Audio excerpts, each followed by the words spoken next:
Welcome to my hike across Scotland. I'm on the West Highland Way right now. I've already finished the John Muir Way, and I'm going to be heading up to the Great Glen Way. Good morning. Here we are on the moor. I'm tired and it is early, and it's about 0 Celsius. Good morning. Welcome back to my hike across Scotland. I'm leaving the Ba Cottage, which is a ruin, and that's where I camped last night. And we are in the middle of the Rannoch Moor. We got a couple of miles here to go up here and over, and then we'll get over to King's house. So that's the start of today, and then we're gonna go and take the King's house segment. Wow, that was a fun night. It was a fun night. It was cold, but the weather, aside from the temperature, really cooperated. Barely any wind, and it was just a good night. I mean, how often do you get to camp in a Scottish ruin in the middle of a moor? Pretty awesome. And this is what it looks like in the morning. All right, thanks for tuning in. All right, we are starting to leave Rannoch Moor.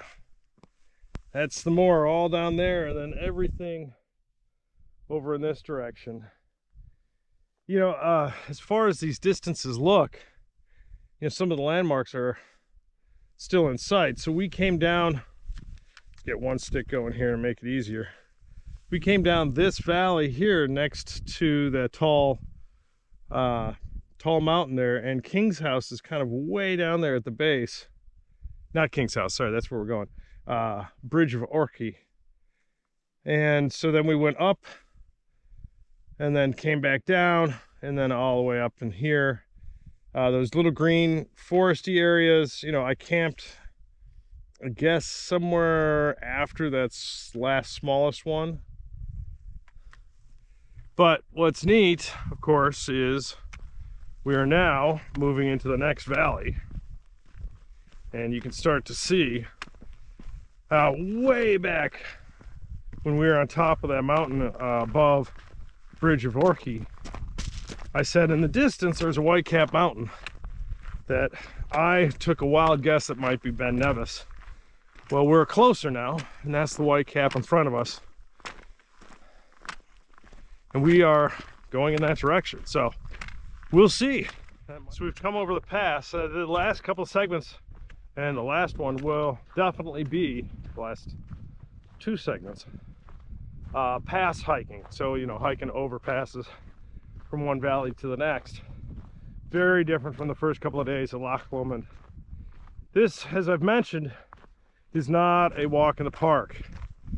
You don't need any technical skills, but, it's just shy of that for the beginning part. Obviously the second half we're just walking down in here. This is the moor still, so we didn't lose the moor, and you can see the truck of the highway. There are tour buses galore. You don't want to walk this, you can certainly take tours and drive up here, but you're not going to camp in a Scottish ruin. You're not going to camp in the Scottish moor. You're not going to walk over passes. You will miss a lot, but you will be in Scotland and you will be in the Highlands. I don't know if I mentioned, but every now and then I get a little TV, and of course it's BBC programming. My new favorite show is Highland Cops. So it's the Cops theme, not the theme song, but the show style of following police around doing their duties, and it's all in the Highlands. Pretty wild. The sights are just gorgeous, which is the draw of that show.